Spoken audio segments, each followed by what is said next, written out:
मुझसे मेरे कुछ यूज़र्स और कुछ मेरे फॉलोअर्स कहते हैं कि डॉक्टर साहब आप बहुत बड़े बड़े वीडियो बनाते हैं, थोड़ा छोटा वीडियो बनाइए, 2 मिनट का वीडियो बनाइए जिसमें हम आपकी जो सारी समस्याएं हैं उनको ट्विटर्स पे अपने हैंडल्स पे शेयर कर सकें। तो दोस्तों मैं बताता हूं मैं आपको, मेरा नाम डॉक्टर राजीव कुमार यादव है। मैं भारतीय सेना का एक रिटायर्ड मेजर हूं। 2008 से 2013 तक मैंने आर्मी सर्विस की। मैं एफएमसी पुणे से एमडी पीडियाट्रिक्स किया है और एमबीबीएस मैंने किया है पीटीजेएनएम मेडिकल कॉलेज रायपुर से। 2008 से 2013 मैंने आर्मी सर्विस की। 2013 में मैंने जब आर्मी के आखिरी दौर में था, रिटायरमेंट मेरा आने वाला था, उस समय मैंने यूपीएससी सीएमएस का एग्जाम मालीगांव से दिया, मालीगांव गुवाहाटी। ठीक है, और मेरा सेंटर कहाँ पे था? NFR Maligaon centre, NFR Maligaon Guwahati केंद्रीय विद्यालय है। मेरी वाइफ का भी सेंटर वहीं पे था।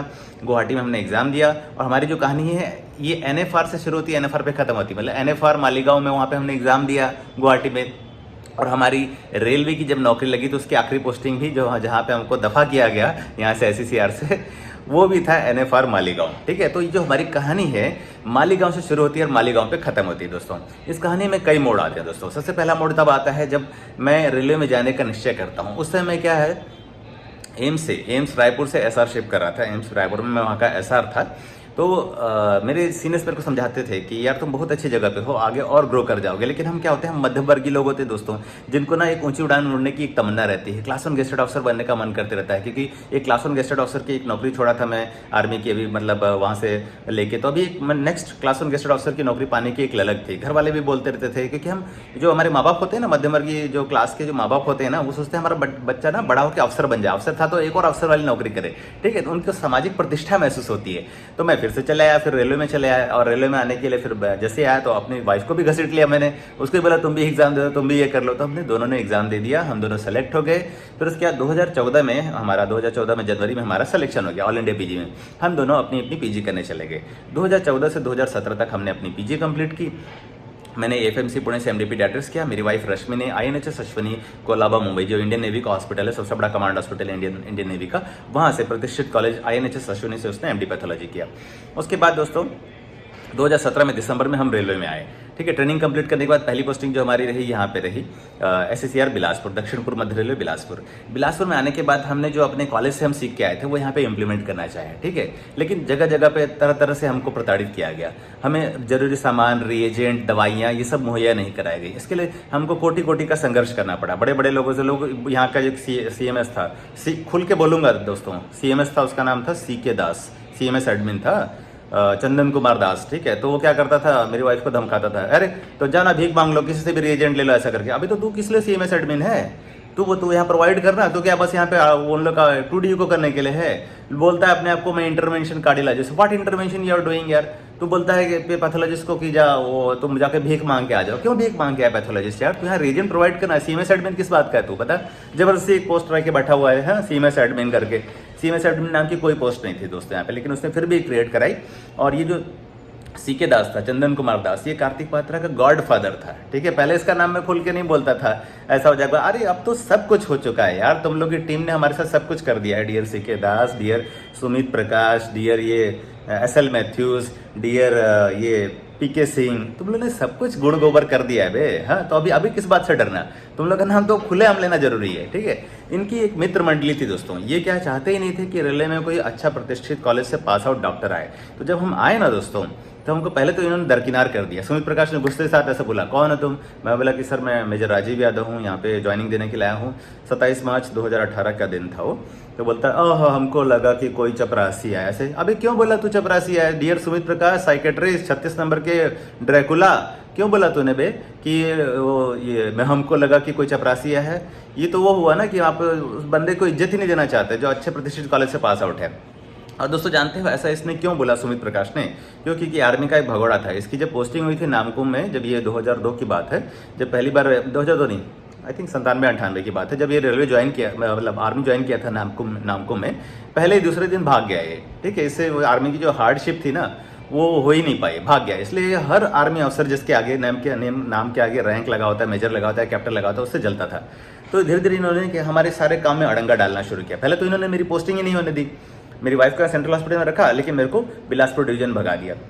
उससे क्या था, मैं यहाँ वहाँ प्रताड़ित होता रहा, भागता रहा, इधर उधर टीडी काटता था, रिलीविंग ड्यूटी करता रहा। फिर उसके बाद एक जीएम साहब थे, सुनील सिंह सोन सरदार जी थे। तो दिसंबर 2018 में उनसे बात करके फिर मैं जब सेंट्रल हॉस्पिटल बिलासपुर में पोस्टिंग लिया 7 जनवरी 2019 को, तो आते ही साथ ना मेरे एकदम रास्ते में ना कांटों की एक स्टेज सजा दी गई कि साला इसको तो रगड़ना है, इसको ये स्टेशन कॉल कराना है, क्योंकि वहाँ से आया है डिवीजन से, यहाँ स्टेशन कॉल क्यों नहीं करेगा। फिर मैंने बोला अरे स्टेशन कॉल कराना है सारे डॉक्टरों की ड्यूटी लगाओ, अकेले मैं ही क्यों करूँगा। हाँ, फिर इनकी उसमें चलने की क्यों, तुम तो पहले करते थे वहाँ पे डिवीजन में, तो यहाँ पे भी करो ऐसा। मैं बोला तो मैं ही अकेला बचा हूँ क्या, मेरे जो समतुल्य जो अफसर हैं क्या वो अलग हैं क्या, मतलब मैं शुद्र हूँ क्या। हाँ, सबको आप प्रोटेक्ट करके रखोगे, सिर्फ मेरे से ही स्टेशन कॉल की ड्यूटी कराओगे। अगर स्टेशन कॉल एक स्टेशन हेल्थ समस्या है तो उसका निवारण सब में सबसे होना चाहिए ना, मतलब जितनी हमारे पास नफरी है सब में इक्विटेबल डिस्ट्रीब्यूशन होना चाहिए। अगर दिन भर के 10 स्टेशन कॉल आ रहे हैं, ठीक है, तो डेली करके लगा दो ना कि आज इसकी ड्यूटी कल उसकी ड्यूटी, ऐसे करके। तो जो स्टेशन कॉल का भार है एक ही बंदे पे नहीं रहेगा, इक्विटेबल डिस्ट्रीब्यूशन होगा यार, कद्दू कटेगा सब में बटेगा। तो ये ना चीजें जो सुमित प्रकाश था साइकेट्रिस्ट था यहाँ का, उसको नागवार गुजरी, ठीक है। तो ये मेरे रास्ते में और कांटे बोता गया, सबको जाके मेरा नेगेटिव फीडबैक देता गया, ठीक है। और ये जो रेडियोलॉजिस्ट थी यहाँ की एसएल मैथ्यूज, इससे कभी कभी क्या होता था, मैं बोनेज पूछ लेता था, बोलता था मैडम एक्सरेज में ना जो अल्ट्रासाउंड की है उसमें एपी डायमीटर लिखो, पेल्विक एपी डायमीटर, इससे हम पता कर सकेंगे कि किस तरह का माइल्ड है, मॉडरेट है या सीवियर डिग्री ऑफ हाइड्रोनेफ्रोसिस है। तो इससे भी इनका ईगो हट जाता है, पर्वतशाली ईगो लेके चलते ना ये लोग, ये साला ये कौन आ गया पूछने वाला। हम तो ऐसा करते करते इन्होंने, और यहाँ का जो कार्तिक पात्रा था वो क्या था, इन सब का वो था, मतलब वो क्या बोलते हैं, मैसेंजर, ठीक है, चुगलियाँ यहाँ से वहाँ पहुँचाने वाला, ठीक है, इनको बताने वाला कि कहाँ पे क्या हो रहा है, कैसा हो रहा है, मतलब मतलब की चीज़ें मुहैया करवाने वाला इनको, ठीक है, इजीली प्रोवाइड कराने वाला। क्या बोलते हैं, मतलब जैसे आप समझ लीजिए दल्ला होता है ना, दल्ला, ठीक है, जो सामान यहाँ से वहाँ सप्लाई करता है, वो था कार्तिक पात्रा इनका दल्ला था। तो इस तरह से कार्तिक पात्रा इनको सपोर्ट भी करता था हर चीज़ में, ठीक है। जैसे कि हाँ मैडम ये सामान खत्म आ रही है, मैं आपके घर पहुंचाता हूँ मैडम, अच्छा दवाई खत्म है मैं आपके घर पहुंचाता हूँ मैडम, कहाँ से, एलपी फंड से, लोकल परचेस फंड से। तो सारा लोकल परचेस का फंड ये बड़े बड़े जो बिग शॉट अधिकारी हैं उनको खुश करने में इस्तेमाल कर लेता था कार्तिक पात्रा। उसके बाद क्या होता, जो फंड खत्म हो जाता था ना, तो हमारे जो पीडियाट्रिक मेडिसिन और लैब के रिएजेंट इस पर दंड मारता था, ठीक है। क्या करता था, ये सब 10 में से 5 रिएजेंट सप्लाई करता था, बता बाकी नहीं है, जाओ कहीं से भीख मांग लो, ऐसा कर। और जब जाते थे हम लोग रिक्वेस्ट करने के लिए सीएमएस एडमिन सीके दास के पास, तो बोलता था हम हमसे क्या बोलते रहते, तुम अपना समस्या खुद नहीं समझा सकते, सुलझा सकते क्या, जाओ किसी से भीख मांग के लाओ। क्यों भीख मांग के लाए रिएजेंट यार, अस्पताल का रिएजेंट है, अस्पताल की चीज़ों के लिए, अस्पताल के टेस्ट के लिए यूज़ होना है, तो क्यों उसके लिए भीख मांगे हम। तुम किसके लिए बैठे हो भैया सीएमएस एडमिन बन के, कुछ करो ना, इस अस्पताल के लिए करते क्यों नहीं हो तुम। साला एक ही अस्पताल में तुमने पूरी जिंदगी काट ली, सीके दास, हाँ 25 साल, सीके दास, सुमित प्रकाश, पीके सिंह, हाँ ये एसएल मैथ्यूज, तुम लोगों ने एक ही अस्पताल में यार 25 साल काट लिए रे, क्या डेवलपमेंट किया है। एसएल मैथ्यूज तो यहाँ पे सिटी स्कैन एमआरआई की मशीन भी नहीं लगा पाई, क्या बड़बोली बन के घूमती रहती है रेलवे क्लब में, जा कैसा तमाशा करते रहती है, बोलते रहती है मैंने ये कर दिया, मैंने वो कहा क्या किया तूने यार, क्या किया, अस्पताल को गर्द में लगी, तेरे बारे में कुछ बोल दो, कुछ बोल कि मैडम आप ऐसा क्यों करती हैं, वैसा क्यों करती हैं, तो अब ट्रांसफ़र कराने पे आमादा हो जाते हो हमारा। हाँ, एक सिग्नेचर कैंपेन चला दिया आप लोगों ने मेरे खिलाफ, हाँ, कि राजू यादव को यहाँ से निकाल दिया जाए साला। हाँ, और उसके लिए तुमने अस्पताल के कर्मचारियों को बंद कमरे में डराया, धमकाया, हाँ, साइन कराया, तो उसके बाद मेरा ट्रांसफ़र कराया। हाँ, फिर उसके बाद मेरा ट्रांसफ़र पुख्ता हो जाए इसलिए मेरी बीवी का भी ट्रांसफ़र कराया, हाँ, कि वो रहेगी तो फिर मैं अपना कोर्ट केस करके वापस आ जाऊंगा ना, स्पाउस ग्राउंड लगा के। तो इसलिए मेरी बीवी का, निर्दोष बीवी, जिसका कोई दोष नहीं था, जिसका कोई इसमें लड़ाई में कोई इन्वॉल्वमेंट नहीं था, उसको भी गेहूं के साथ घून की तरह पीस दिया आप लोगों ने, ठीक है। और यहाँ के राजेंद्र अग्रवाल जो IRPS 99, ये राजेंद्र अग्रवाल, ये जो एसएल मैथ्यूज ने इसको फ़ोन किया, हाँ हेलो राजेंद्र भाई, अरे साला इसका वो बनाओ, तो मेरे फेसबुक पोस्ट का स्क्रीनशॉट भेजा एसएल मैथ्यूज ने राजेंद्र अग्रवाल के पास। राजेंद्र अग्रवाल ने पूरी उसकी वो बनाई, पूरी एक माइनर पेनाल्टी चार्जशीट, फिर उसका मेरा ट्रांसफर कराया उस बेस पे, हेडक्वार्टर में भेजा मेरे को, ठीक है। 7 अगस्त 2023 की बात है। उसके बाद हेडक्वार्टर में वहाँ पे मेरे को मेडिकल बाबू बनाने की पूरी कोशिश की गई।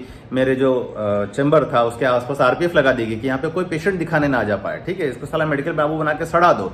फिर भी मरीज जाते थे तो मैं इनको देखता था, तो इन लोगों ने जन्म भूल के मेरी ID ब्लॉक कर दी।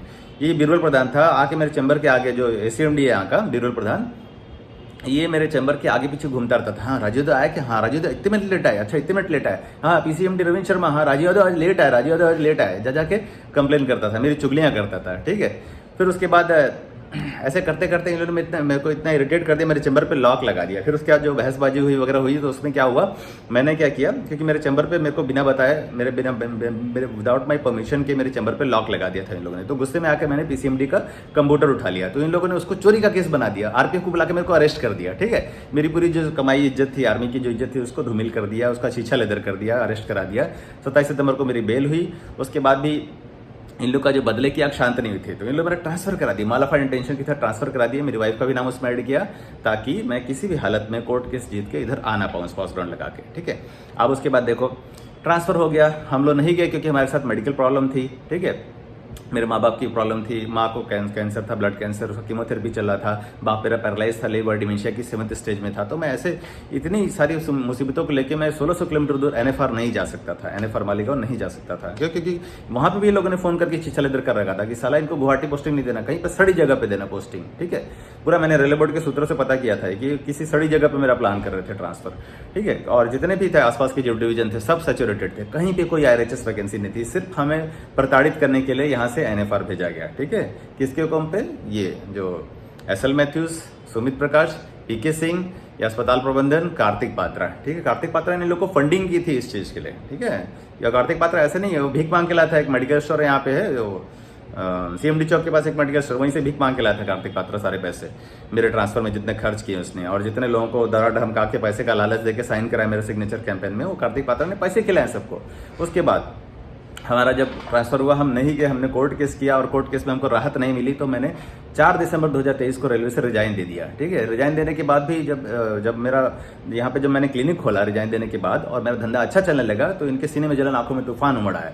फिर ये राजेंद्र अग्रवाल गया अपने बाप के पास, आलोक कुमार जैन जो जीएम था उस समय। ठीक है, उसके बाद क्या बोला, पापा ये तो फौजी डॉक्टर सर्वाइव कर गया, क्या करें पापा।